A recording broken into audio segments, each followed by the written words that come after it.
Ambulancier, de la chaîne YouTube Jack Nightmares, à retrouver dans le podcast Outbreak Collection.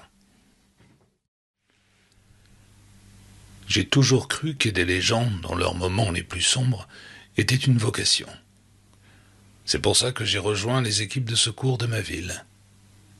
J'aimais l'adrénaline, les sirènes, les décisions prises en une fraction de seconde, la satisfaction simple de savoir que j'avais fait quelque chose, et que j'avais fait quelque chose de bien. Après une garde éprouvante, si vous m'aviez demandé, il y a encore un mois, si j'aurais un jour envisagé d'abandonner cette voie, j'aurais juré que je resterais ambulancier jusqu'à la fin de mes jours. Mais ça, c'était avant que tout ne change. Je me souviens parfaitement de la nuit où j'ai reçu l'appel qui a tout déclenché. Ma partenaire Willow et moi étions assis dans la baie des ambulances à siroter des boissons encore tièdes entre deux interventions. C'était inhabituellement calme. On plaisantait en disant que la ville devait faire une sieste collective. Mais, bien évidemment, c'est le genre de remarque qui provoque le destin. La radio a grésillé et la voix pressée du répartiteur a retenti. Toutes les unités disponibles, veuillez intervenir à l'angle de Pine et E. Signalement d'une personne nécessitant une assistance médicale immédiate. On a attrapé notre matériel et on est parti. 3 minutes, pas plus. Dès que nous sommes arrivés, un malaise s'est installé au creux de mon ventre. Les lampadaires de Pine Street clignotaient. L'air était étrangement froid. Aucune circulation. Aucun piéton. Seulement le silence. Willow est sortie la première et a balayé la zone du regard. Puis nous avons fini par la voir, une silhouette solitaire allongée sur le trottoir. Nous nous sommes précipités. L'homme était face contre terre, les membres tordus dans une position maladroite.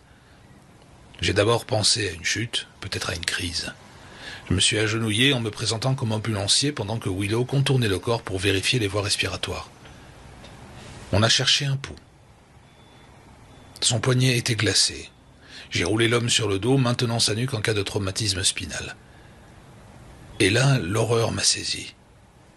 Sa peau avait une teinte anormale, comme si toute la couleur avait été aspirée. Mais le pire, c'était ses yeux, grands ouverts, fixes et vides. Mon entraînement a pris le relais. Je l'ai allongé correctement et j'ai dit à Willow de commencer la réanimation. Il n'y a pas de pouls, il n'y a pas de respiration. Le décor semblait irréel. La rue vide, la lumière vacillante. Nous avons enchaîné les compressions, les insufflations, des minutes entières. Puis, soudain, il a aspiré l'air avec un bruit sec. Un immense soulagement m'a traversé, pendant une fraction de seconde. Ses mains ont jailli, ont agrippé le bras de Willow. Ses ongles ont traversé le tissu de son uniforme, et elle a hurlé. Il la fixait, mais il n'y avait aucune reconnaissance dans son regard, seulement une intensité désespérée, animale. J'ai arraché ses doigts de ses bras. Il a tenté de se redresser et j'ai dû lutter de toutes mes forces pour le maintenir au sol. « Appelle des renforts !» Willow a reculé, tremblante, et cherchant la radio. Et tout autour de nous, la ville restait étrangement calme. Puis aussi brusquement qu'il avait repris son souffle, l'homme s'est figé. Son corps est devenu mou. Ses yeux sont restés ouverts. Plus rien. Aucun pouls. Quand les renforts sont arrivés, une autre ambulance et une voiture de police, nous avons raconté ce qu'il s'était passé. Mais les agents semblaient déconcertés. Officiellement, cet homme était décédé. Mais ce n'était que le début. Le lendemain matin, la rumeur s'est propagée parmi les équipes. Des signes de vie, mais pas de pouls. J'ai voulu croire à une hallucination collective due à la fatigue. Puis Willow a commencé à avoir des ecchymoses en forme de doigts sur les bras. Et le soir même, les appels ont explosé. Des gens s'effondrant dans la rue, puis se relevant. Pas de pouls, pas de respiration, mais bien en mouvement. Quand nous sommes arrivés sur le deuxième appel, ce soir-là, le scénario s'est répété à l'identique. Pâle, froid et mort. Puis, les yeux se sont ouverts. Cette fois, on a reculé. La chose s'est redressée, le regard vide, et s'est jetée sur la foule. La panique a éclaté. Un officier, tout pâle, a murmuré en fixant le moniteur. « Ça n'a pas de sens. Ça n'a pas de sens. Il n'a pas de pouls. » Et pourtant il bougeait. À partir de là, la ville a commencé à tomber. Des quarantaines, des barrages, des équipes en combinaison intégrale. Un mot a circulé à voix basse, infecté, et un autre, contagieux. La recette pour la panique. Quand nous avons retrouvé le tout premier patient dans un centre médical de débordement abandonné, attaché sur une table métallique, et qu'il a bougé, malgré l'absence totale de signes vitaux, j'ai compris que la frontière entre la vie et la mort venait de se fissurer. Aujourd'hui, je raconte cette histoire pour que quelqu'un comprenne comment tout a commencé, du moins de mon point de vue. Je ne sais pas si on trouvera un remède. Je ne sais pas si ce fléau s'arrêtera à notre ville, mais je sais une chose. Je me suis agenouillé auprès du premier infecté, et plus rien n'a jamais été pareil. Si vous lisez ceci en sécurité, considérez-vous chanceux. Suivez les consignes, protégez-vous. Parce qu'il y a une leçon à tirer de tout cela. C'est que l'humanité ne survivra qu'ensemble. Même entourée d'obscurité, nous devons continuer à chercher l'étincelle. Les jours qui ont suivi se sont fondus les uns dans les autres. Plus de vraies nuits, plus de vrais matins. Seulement des sirènes lointaines et l'attente. Chaque fois que la radio grésillait, mon estomac se nouait. On ne répondait plus à des accidents, on ne répondait qu'à des signes. Des silhouettes immobiles, des corps froids, puis du mouvement. La ville avait changé de rythme. Avant, elle respirait, et maintenant, elle retenait son souffle. Willow parlait de moins en moins. Quand elle le faisait, c'était à voix basse, presque mécaniquement. Ses bras portaient encore les marques violacées de cette nuit sur Pine Street. Personne n'en parlait ouvertement, mais tout le monde y pensait. Le premier. Le patient zéro. Les protocoles ont été modifiés du jour au lendemain. On ne se penchait plus sur les patients, on observait d'abord à distance. Pas de pouls, on reculait. Pas de respiration, on reculait encore. Les mots réanimation et sauvetage perdaient leur sens. On ne sauvait plus. On contenait. Et malgré tout, certains d'entre nous continuaient à agir, par réflexe. Parce que c'est tout ce qu'on nous avait appris. Parce que laisser quelqu'un au sol, sans rien faire, allait contre tout ce que nous étions. Et c'est comme ça que plusieurs collègues ont été blessés. Des griffures, des morsures, des traumatismes. Officiellement, on parlait de comportement erratique. En réalité, on parlait de chasse. Entre les interventions, on restait assis dans l'ambulance, moteur coupé, gyrophare éteint, à écouter la radio crépiter. Parfois un appel passait, puis un autre, puis 10 d'un coup. Des quartiers entiers devenaient silencieux. Et le silence était synonyme de danger. Willow a fini par murmurer ce que je redoutais depuis le début. Et si on n'arrivait plus à faire la différence entre ceux qu'on peut aider et ceux qui sont déjà perdus? Et je ne lui ai rien répondu. Je ne lui ai rien répondu parce que je n'en étais plus sûr, moi-même. La première nuit du couvre-feu, la ville s'est transformée en mausolée. Fenêtres barricadées, lumières éteintes et rues désertes. On roulait lentement, scrutant chaque intersection, chaque ombre. Puis, au détour d'un pâté de maison, on les a vus. 3 silhouettes immobiles. Pas de cris, pas de gestes brusques, juste là, comme des ombres chinoises. « On y va ?» avais-je demandé. Mais son regard seul répondit pour elle. Alors on a observé, longtemps, aucun mouvement, jusqu'à ce que, quelque part, un chien se mette à aboyer. L'un des corps a tourné la tête, puis un autre, comme s'il répondait à un signal que nous ne pouvions pas entendre. On recule, on recule. Et pour la première fois de ma carrière, j'ai quitté une scène sans intervenir. La vérité, c'est que la peur ne venait plus des appels, elle venait du silence. Des quartiers qui ne demandaient plus d'aide, des lignes qui restaient muettes. On commençait à comprendre que ceux qui appelaient encore étaient peut-être les derniers. Un technicien de la centrale nous a glissé une phrase hors micro. On perd le contrôle, lentement, mais partout. Cette nuit-là, j'ai regardé mes mains. J'ai pensé à toutes les personnes que j'avais touchées, à chaque compression thoracique, chaque tentative de sauvetage. Et une question s'est imposée à moi, et impossible à ignorer. Et si aider avait accéléré la propagation? Le visage du premier patient me revenait sans cesse. Ses yeux ouverts, son souffle revenu puis reparti. Il était le point de départ, le patient zéro, ou du moins le premier que nous avions vu. Et si d'autres avaient déjà erré dans la ville avant lui, combien de mains avaient été serrées, combien de portes ouvertes? Chaque souvenir devenait suspect, chaque bonne action potentiellement fatale. Aujourd'hui, je continue parce que je n'ai rien d'autre. Je monte dans l'ambulance, je mets l'équipement, je réponds aux appels, mais quelque chose en moi est déjà en retrait, sur mes gardes, toujours prêt à reculer. Si vous entendez ce témoignage un jour, sachez ceci, le monde ne s'est pas effondré en une nuit, il s'est fissuré lentement dans le silence, dans les gestes automatiques. Et quand on a compris, c'était déjà trop tard. Il y a toujours un instant précis où l'on comprend que le monde d'avant est mort. Pas une explosion, pas dans un cri, juste dans une évidence. Pour moi, c'est arrivé lors d'un appel banal. Un appel d'une banalité extrême, même. Une femme, seule, dans un appartement du 3e étage, nous avait appelé pour son mari. Mon mari ne se réveille pas. On a hésité et on a fini par monter.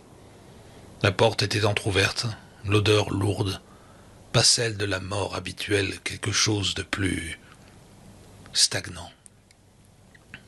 L'homme était assis sur le lit, le dos droit, les yeux ouverts. Mais il ne respirait pas. Il n'avait aucune réaction. Puis il a fini par tourner la tête, lentement, vers nous. Willow a reculé d'un pas et moi aussi.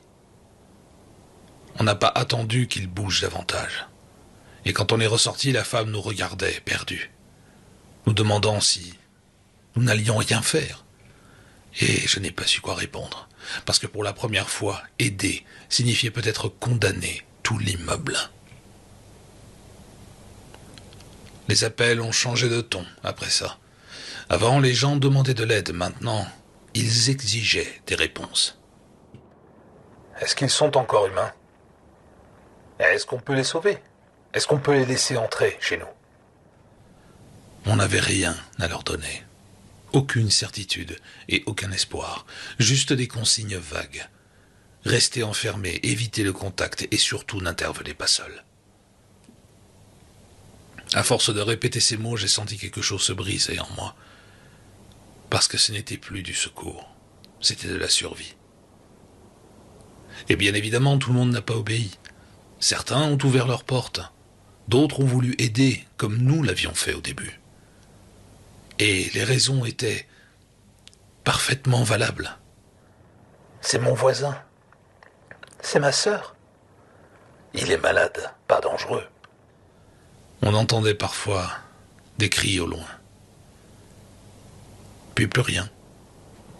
Les appels s'interrompaient en plein milieu. La radio restait muette pendant de longues secondes.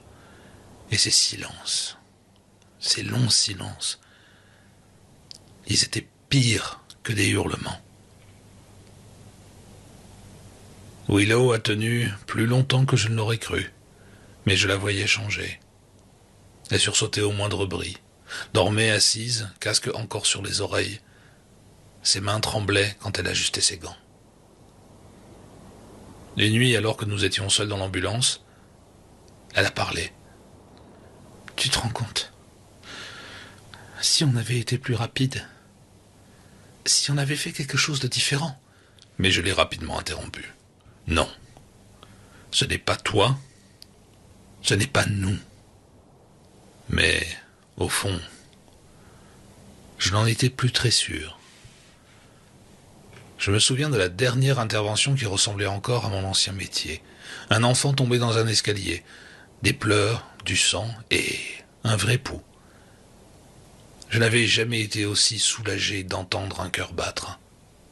On l'a transporté, sans incident, les parents nous ont remerciés, et pendant quelques minutes, j'ai presque oublié.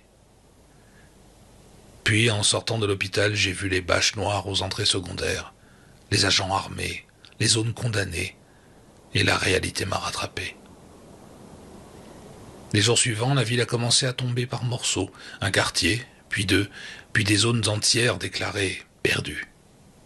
Les cartes au centre de commandement se coloraient de rouge. Les mots « confinement » et « perte totale » revenaient de plus en plus souvent.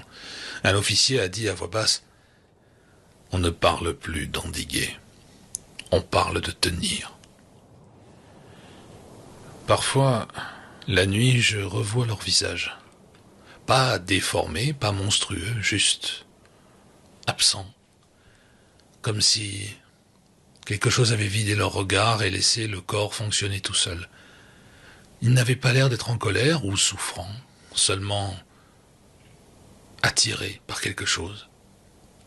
Si ce témoignage s'arrête un jour, ce ne sera pas parce que je n'ai plus rien à dire. Ce sera parce que je n'aurai plus le temps. Je continue tant que je peux, tant que la radio fonctionne, tant que quelqu'un écoute. Mais souvenez-vous de ceci. Ce n'est pas arrivé d'un coup. Ce n'était pas spectaculaire. Ça a commencé par un homme allongé sur un trottoir, un pouls absent, un souffle revenu, un instant, et puis reparti l'instant d'après. Et nous étions là. Nous avions fait ce que nous pensions être le plus juste. Si l'histoire se répète ailleurs, peut-être ces mots serviront d'avertissement. Le premier service à être tombé n'était pas la police, et n'était pas l'armée non plus, c'était la communication. Les appels se coupent, les transmissions se parasitent, les écrans gèlent puis deviennent noirs. Au centre de commandement, on entend des noms de quartiers, puis des codes, puis plus rien. On n'a plus de retour du secteur Est. Le secteur Sud ne répond plus non plus. Chaque phrase sonnait comme une épitaphe. Willow et moi restions assis dans l'ambulance, moteur allumé, prêts à partir, mais sans destination. Puis, il est arrivé, en plein milieu de la nuit, pas via le réseau officiel, via un canal ouvert. Une voix d'homme. Ils sont debout. Ils frappent aux portes. Puis, un bruit sourd. Quelque chose qui tombe, un cri étouffé. La ligne est restée ouverte quelques secondes. On entendait une respiration, puis un autre souffle, plus lent, plus proche. J'ai coupé la communication. On est resté là sans parler, parce que cette fois, on savait. À partir de ce moment-là, les ordres ont changé. Plus de réponses aux appels isolés, plus d'intervention dans les zones rouges. On ne sacrifie plus les équipes. On protège ce qui reste. Ces mots m'ont frappé plus fort que n'importe quelle scène d'horreur que j'avais pu voir. Parce que ça signifiait une chose très simple. Quelqu'un, quelque part, criait encore à l'aide. Et personne n'irait. Mais je l'ai fait quand même. Un appel non autorisé, une adresse hors zone. Une voix de gamin, peut-être 12 ans. Ma mère ne bouge plus. Elle me regarde. Willow m'a regardé. Elle avait compris. On ne s'est rien dit, pas besoin. On est simplement monté dans l'ambulance et on a démarré. 3e étage et porte verrouillée de l'intérieur. Le garçon était dans le couloir, recroquevillé. Il tremblait si fort que j'ai cru qu'il allait s'effondrer. Sans ouvrir la bouche, il a simplement pointé du doigt sa mère. Elle était assise, là, à la table de la cuisine. Le dos droit, les mains à plat. Pas de respiration, pas de pouls. Mais ses yeux suivaient chaque mouvement de son fils. Quand elle s'est levée, Willow a attrapé l'enfant et je me suis interposé. Je n'ai pas pensé, mais je n'ai pas hésité non plus. J'ai poussé la table, bloqué la porte et on est sorti en courant. Derrière nous, quelque chose frappait contre le bois de la porte. Encore et encore. Willow et moi n'avons jamais signalé cet appel. Si nous l'avions fait, on nous aurait retirés du service. Peut-être pire. Le garçon est resté silencieux tout le trajet. Il fixait ses mains. Avant de le déposer dans un centre sécurisé, il m'a demandé si sa maman allait guérir. Je n'ai pas menti. Je n'ai rien dit. Je ne sais plus combien de jours ont passé depuis le début. Le temps n'a plus vraiment de forme. Il s'agit maintenant de cycles d'alerte et d'attente. Je ne me considère plus comme un ambulancier, ni même comme un sauveteur. Je suis un témoin. Et parfois je suis un fugitif.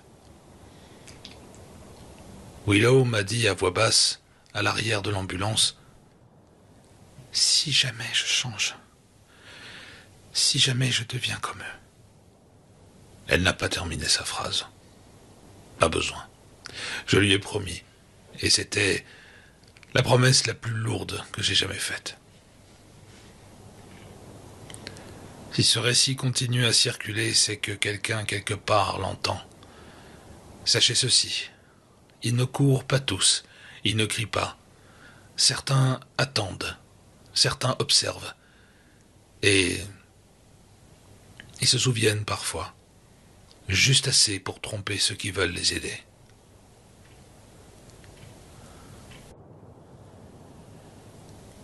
Je n'aurais jamais dû promettre. Parce qu'au fond de moi, je savais déjà que je ne pourrais peut-être pas tenir parole. Willow évitait mon regard après ça, comme si elle avait peur que je voie quelque chose. Un changement, une anticipation. Elle vérifiait ses mains trop souvent, son cou, sa respiration. Moi aussi, je la surveillais, sans en avoir conscience au début. Puis, de plus en plus ouvertement. C'était ça, maintenant. Ne plus jamais détourner les yeux. Les médecins parlaient de symptômes préliminaires. Nous, on parlait de détails. Une rigidité trop longue après le sommeil. Un regard qui se fixe une seconde de trop. Une absence fugace.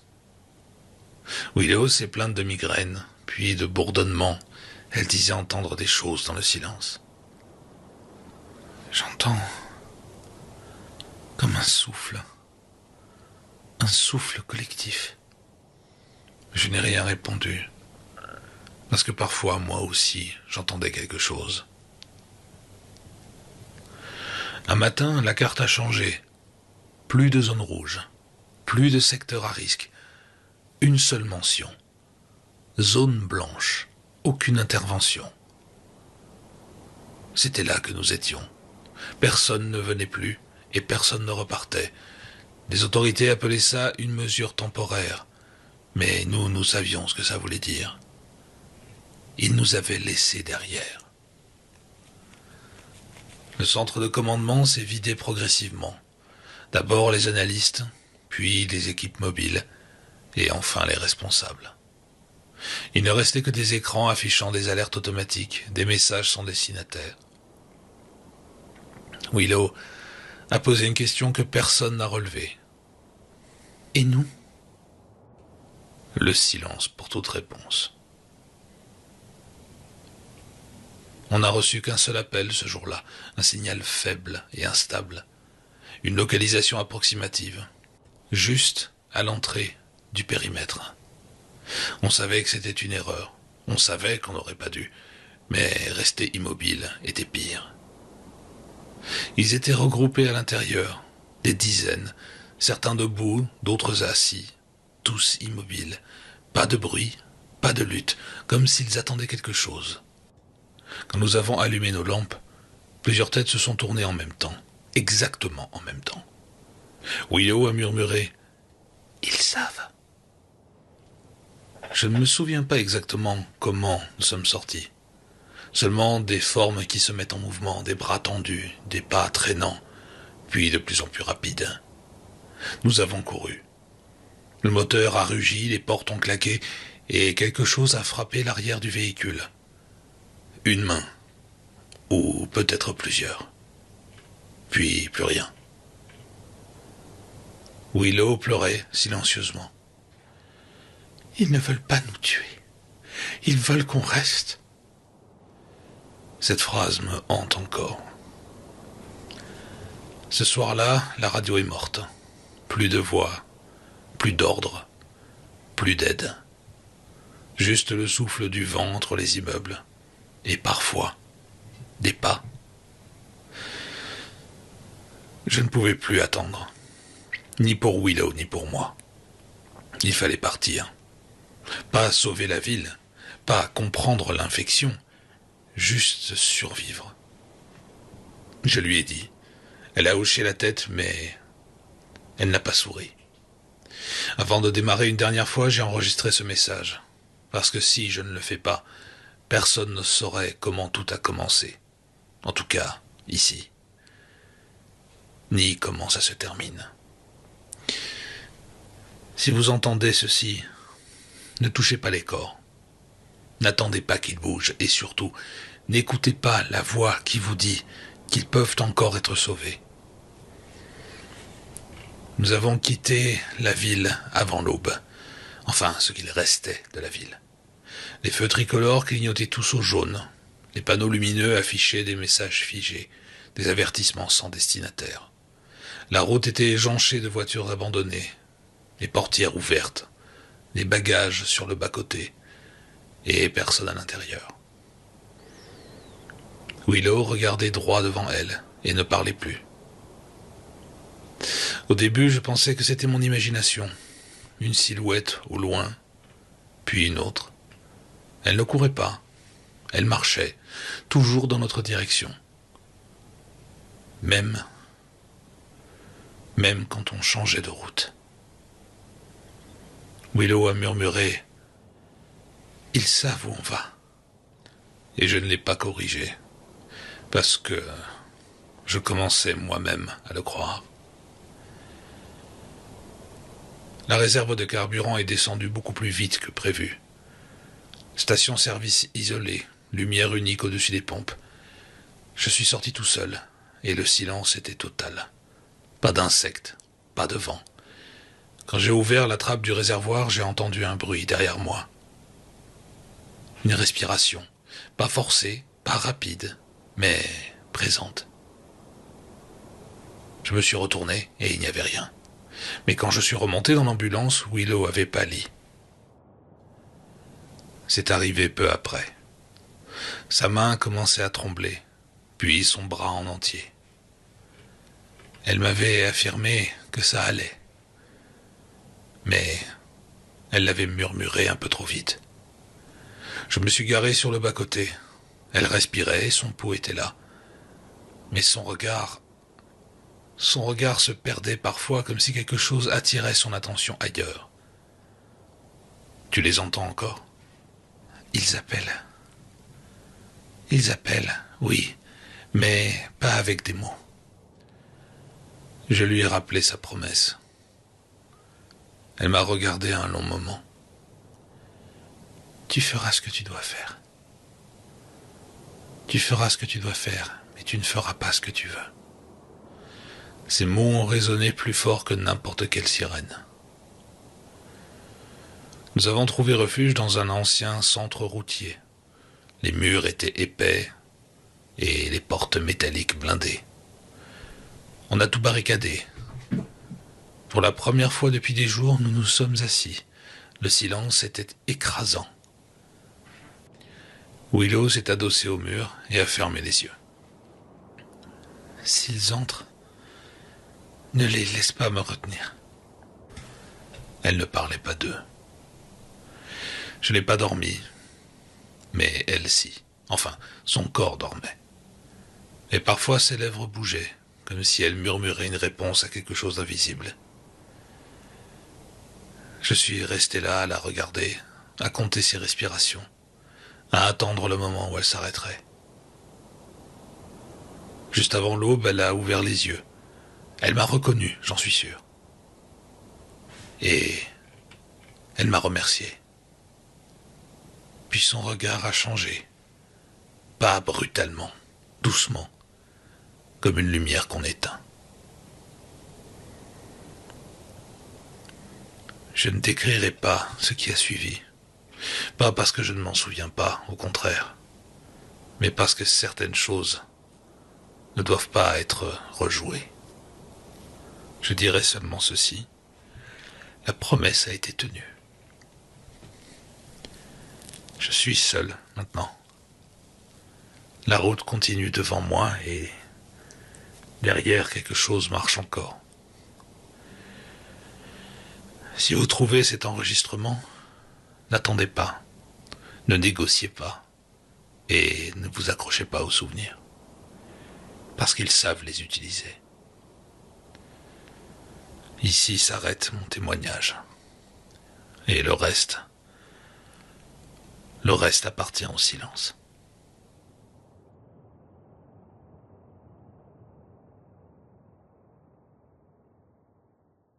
Don't have fucking sticks. I can't believe that sticks are a fucking problem here. Guys, how do I get sticks?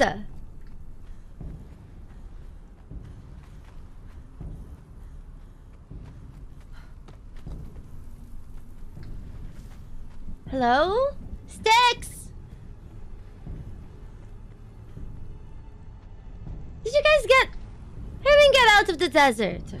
Oh shit, we are dying of hunger. It's okay. Not anymore. Hello? I need to build a I need to get the fuck out of here. Hello? Sticks? Psst, psst, psst. Maybe here? Oh god. Branch of wood. Okay, I need more branches. Okay, this should be enough. We bedroll. What's this? Twine. We need how much? 3. What are we missing? Plant fiber. We have branches. How the fuck do I get plant fiber?